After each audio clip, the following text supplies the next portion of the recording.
Hello friends, welcome to back my channel. तो कैसे हो आप सभी? आई होप आप सब अच्छे होंगे। तो आज के हम इस वीडियो में बात करने वाले हैं डीएनए के बारे में कि डीएनए होता क्या है।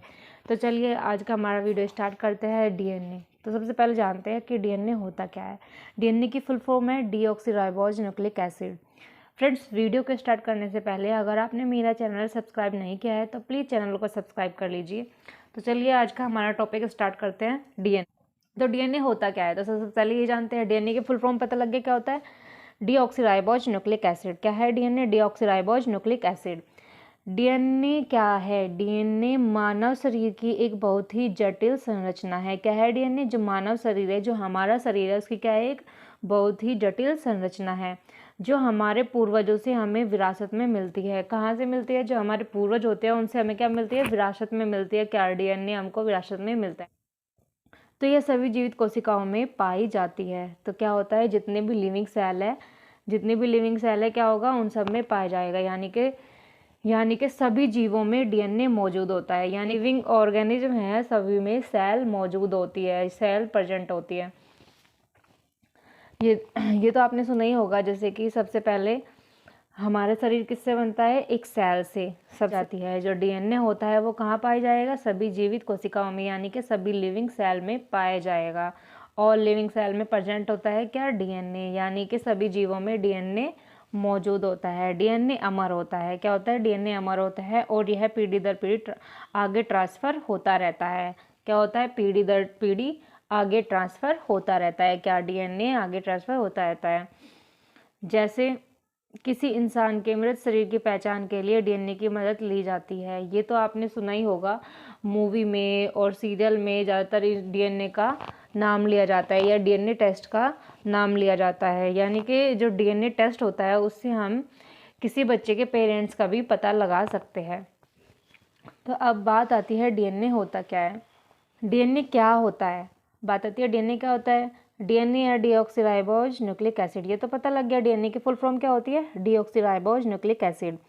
जो डीएनए है या डीऑक्सीराइबोज न्यूक्लिक एसिड है वो क्या है? एक आनुवांशिक पदार्थ है। क्या है? जेनेटिक मटेरियल है जो इंसानों और लगभग अन्य सभी जीवों में पाया जाता है। यानी कि जितने भी जीव है और इंसान है सभी में क्या पाया जाएगा? डीएनए प्रेजेंट होता है। तो डीएनए क्या है ये भी पता लग गया, एक आनुवांशिक पदार्थ है यानी कि जेनेटिक मटेरियल है जो सभी अन्य जीवों और इंसानों में पाया जाता है। अधिकतर एक व्यक्ति की प्रत्येक कोशिका में एक तरह का ही डीएनए होता है। यानी कि ये तो पता ही लग गया, जो हमारा शरीर है वो किससे बना है? कोशिका से बना है, यानी कि सेल से बना है। और हमारे शरीर में एक कोशिका नहीं, बहुत सारी सेल्स हैं। तो पर एक व्यक्ति की कोशिका में एक तरह का ही डीएनए होता है। यानी कि हमारे शरीर में जितनी भी कोशिका है, जितनी भी सेल है, सभी में सेम क्या होगा? डीएनए प्रेजेंट होगा। एक तरह ये नहीं होगा कि एक सेल में दूसरा डीएनए है, एक सेल में दूसरा।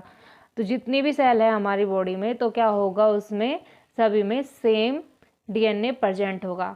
और हाँ, केवल आरबीसी को छोड़कर, जो मतलब रेड ब्लड सेल है, ओनली हमारी बॉडी की उस सेल को छोड़कर सभी में डीएनए प्रेजेंट होता है। तो कोई पूछने लग जाए कि कौन सी सेल में डीएनए नहीं होता, तो किस में नहीं होता?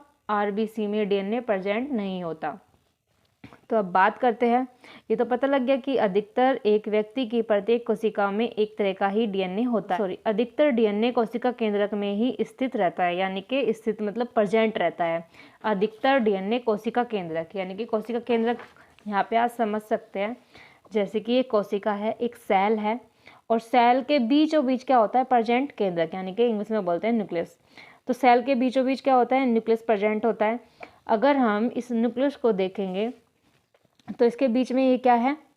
क्रोमोसोम। ये क्या है? क्रोमोसोम। और जो ये है ये क्या है? डीएनए।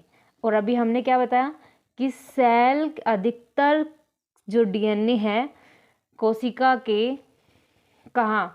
न्यूक्लियस में पाया जाता है, यानी कि कोशिका केंद्रक में स्थित रहता है।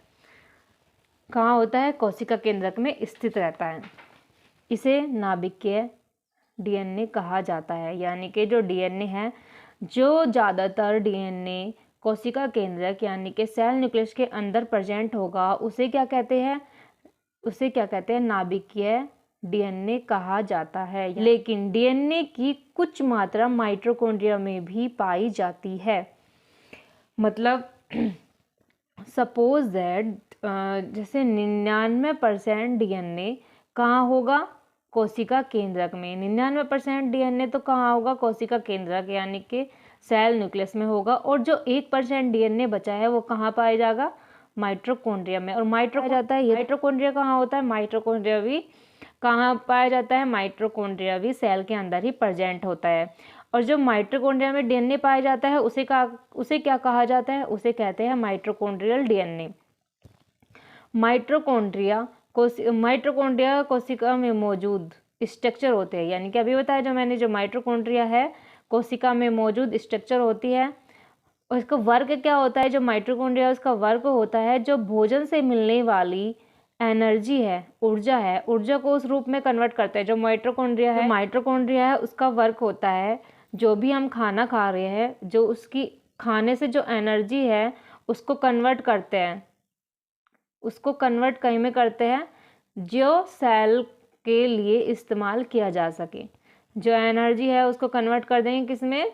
जो कोशिका के लिए इस्तेमाल किया जा सके। कौन करता है कन्वर्ट? माइटोकॉन्ड्रिया। अब बात आती है डीएनए के अंदर जानकारियाँ एक कोड के रूप में सुरक्षित रहती है। में कोड के रूप में जानकारी स्टोर रहती है।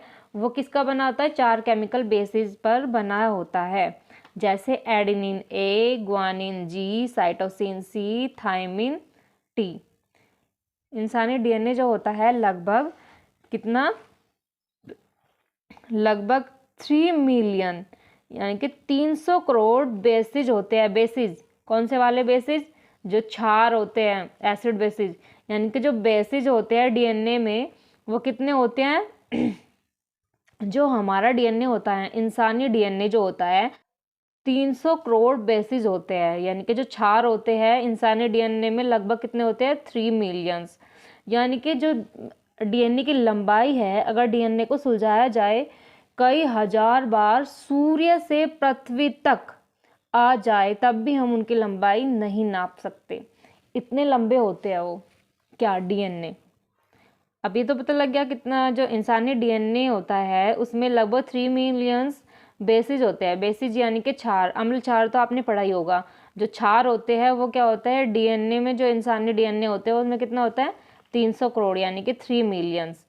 और इन बेसिस में जो ये 300 करोड़ बेसिस है इनमें से 99% से ज़्यादा बेसिस सभी लोगों में एक जैसे होते हैं। यानी कि जितने भी लोग हैं, जितने भी इंसान हैं, सभी में 99% बेसिस जो होते हैं, जो क्षार होते हैं, सभी में एक जैसे होते हैं। ठीक है। ये बेसिस होते हैं, जो क्षार होते हैं, इनका ऑर्डर कह लो या फिर सीक्वेंस, एक जीव या कोई भी जीव है उनके बनाने और उनके रखरखाव के उपलब्ध जानकारी को निर्धारित करता है। ठीक वैसे ही जैसे किसी शब्द या वाक्य को पूरा करने के लिए अल्फ़ाबेट दिखाई देता है। क्या होता है? अल्फ़ाबेट दिखाई देते हैं।